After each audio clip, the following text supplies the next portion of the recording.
உங்களுக்கு அகதிகளாக புலம்பெயர்ந்த தமிழர்கள் பற்றிய கதைகள் மேலே ஆர்வமும் அக்கறையும் உண்டா அப்படின்னா தொடர்ந்து கேளுங்க. நண்பர்களுக்கு வணக்கம். இந்த பாட்காஸ்ட்டில் சயந்தன் அவர்கள் எழுதிய அஷேரா அப்படின்ற நாவல் பற்றி தான் பேச போகிறேன். இது அவரோட 3வது நாவல். ஏற்கனவே இந்த சேனலில் அவரோட 4வது நாவலான திசை 9 அப்படின்ற நாவலை பற்றிய பாட்காஸ்ட் இருக்குது, நீங்கள் அதையும் கேட்கலாம்.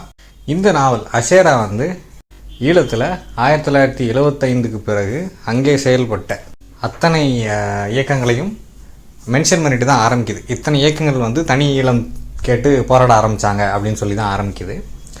இந்த சூழ்நிலையில் அங்கே இருந்த தமிழர்களுக்குள்ள நடந்த முரண்பாடுகள், வெவ்வேறு இயக்கத்தினரிடையே இருந்த பகை, இதை பற்றியெல்லாம் சொல்கிறார். அவங்க எப்படி தமிழகத்துக்கு பயிற்சிக்கு வந்தாங்க, இப்போ அவங்களுக்குள்ளேயே குழுச்சண்டைகள் உருவானது எப்படி, துரோகங்கள் உருவானது எப்படி, இதில் ஒரு இயக்கம் மற்றொரு இயக்கத்தை எப்படி வேட்டையாடினது, இதில் பாதிக்கப்பட்ட அற்புதம் அப்படின்ற ஒரு கதாபாத்திரம் இப்போ தற்காலத்தில் அவர் சுவிட்சர்லாந்தில் அகதியாக இருக்கார். அவர் இந்த இயக்கங்களில் பங்கெடுத்து தப்பிச்சென்றது 80களில் ஆரம்பித்து 80 கடைசியில் 90 வரும்போதே அவர் அங்கே தப்பிச்சு ஓடிட்டார்.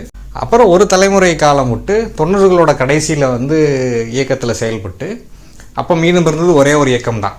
அந்த இயக்கத்தில் இருந்த ஒருத்தர் அவரும் தப்பி சுவிஸில் இருக்கார். இவங்க 2 பேருக்கும் இடையிலான கால இடைவெளியும் அவங்க வாழ்க்கை பார்வையும் அவங்க அதில் உள்ள முரணும் அதில் உள்ள அவங்க வாழ்க்கையில் உள்ள மனிதர்களும் தான் இந்த நாவல். சயந்தனோட மற்ற கதைகள் மற்ற நாவல்களில் உள்ள பகடி இதுலேயும் நிறைய உண்டு. இந்த நாவலில் பகடி தாண்டி நாம் கவனிக்க வேண்டிய விஷயம் இல்லை, கண்ணில் படுற விஷயம் குடும்ப உறவுகள், இயக்கத்தினரிடையே இருந்த முரண்பாடுகள், அப்புறம் ஒரே இயக்கம் என்று ஆன போதும் அவங்களுக்குள்ளே இருந்த உள்முரண்கள். இந்த நாவலோட மைய கதாபாத்திரங்களான அருள்குமரன், அற்புதம், அபர்ணா, ஆராதனா, அவந்தி, அப்புறம் நஜிபுல்லா, இவங்க எல்லாருக்கும் அந்த கடந்த கால ட்ராமா அப்படின்றது இருக்குது. கடந்த கால துன்பமான விஷயங்கள் அவங்கள விட்டு உடனே மறையறதில்லை. அவங்க அதை சுமந்துட்டே தான் இருக்காங்க. எங்கே போனாலும், இங்கேருந்து தப்பிச்சு போனாலும் எங்கே போனாலும் அது அவங்கள தொடர்ந்து வந்துட்டே தான் இருக்குது. அந்த தழும்புகளை அவங்க திரும்ப திரும்ப ரீவிசிட் பண்ணுறதா அந்த நாவல் அப்படின்னு சொல்லலாம். அற்புதம் அவரோட கெட்ட நேரம் அவர் இயக்கத்தில் சேர்ந்ததுலேருந்தே அவரோட துரதிர்ஷ்ட காலம் ஆரம்பிச்சிருச்சுன்னு சொல்லலாம். அவர் ஓடிட்டே தான் இருக்கார். அவர் உயிரோடு இருப்பதற்காக, உயிரை தக்க வச்சுக்கிறதுக்காக ஓடிட்டே தான் இருக்கார். தமிழ்நாட்டில் இருக்கும்போதும் ஓடுறாரு. அதனால் 2 பேர் தேவையில்லாமல் உயிரை விட்றாங்க. அங்கே ஸ்ரீலங்காவில் போய் இன்னொருத்தங்க கூட ஆதரவு கேட்டு அவங்க பாதுகாப்பில் இருக்கார். அங்கேயும் துயரம் தேடி வருது. அங்கேருந்து தப்பிச்சு கடைசியாக சுவிஸுக்கு சேர்றாரு. ஆனாலும் அவர் கான்ஸ்டண்ட்டாக ஒரு பயத்தில் இருக்கார். என்றைக்குனாலும் ஆட்கள் தேடி வருவாங்க, அவரை கொன்றுவாங்க அப்படின்ற மாதிரி அவர் இப்போ அந்த பயத்திலே தான் வாழ்ந்துட்டுருக்காரு.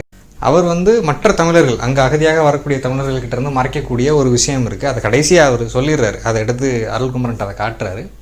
அப்போ இந்த ட்ராமா அப்படின்றது அவரோட வாழ்க்கையில் கான்ஸ்டன்ட் ப்ரெசன்ஸ், அதுதான் அவரோட வாழ்க்கையை தீர்மானிக்குது. அதுதான் அவரோட ஒவ்வொரு நாளையும் தீர்மானிக்குது.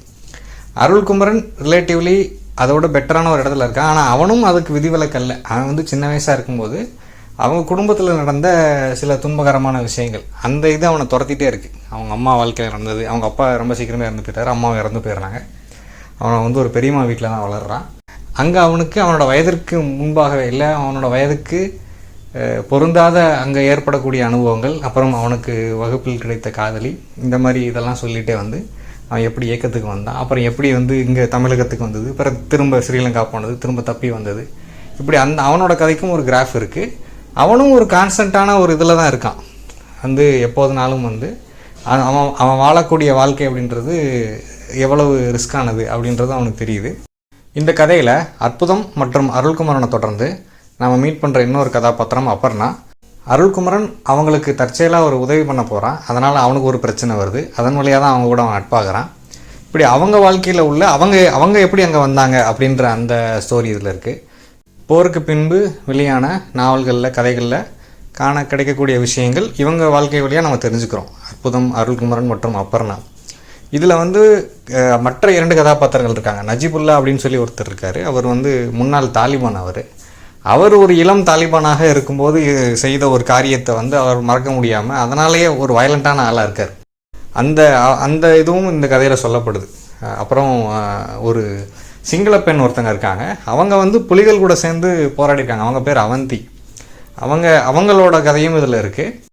சயந்தன் அவர்களோட திசை 9 நாவலை படிச்சுட்டு இந்த அஷேராவை திரும்ப படிக்கும்போது அவர் ஈழத்தமிழர்கள் பற்றி மட்டும் எழுதாமல் அது போன்ற சிமிலரான பிரச்சனைகள், இன மத மொழி பிரச்சனைகளில் பாதிக்கப்பட்டு நாடு கடந்து நாடு வந்து அகதியாக இருக்கக்கூடிய மக்களோட பிரச்சனையை எழுதுகிறார். நீங்கள் திசை 9 பார்த்தீங்கன்னா அதில் வந்து ஆசிய அகதிகள் என்ன பாடுபடுறாங்க ஐரோப்பாவில் அப்படின்ற ஒரு பிக்சர் இருக்குது.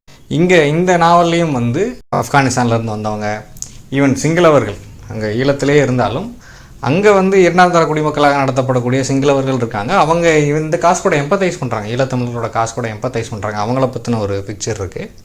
முதல் வாசிப்பில் அஷேரா நாவல் வந்து ஒரு சாதாரண படைப்போ அப்படின்னு நினைக்கிறதுக்கான வாய்ப்பு நிறையா இருக்குது. ஆனால் அப்படி இல்லை. நீங்கள் திரும்ப ஒரு சயந்தனோட மற்ற நாவல்களை படிச்சுட்டு இதை படிக்கும்போது இதோட இம்பாக்ட் இன்னும் அதிகமாகத்தான் செய்யுது. வாய்ப்பு இருந்தால் வாசிச்சு பாருங்கள். அவ்வளோ நேரம் பொறுமையாக கேட்டதுக்கு நன்றி. வணக்கம்.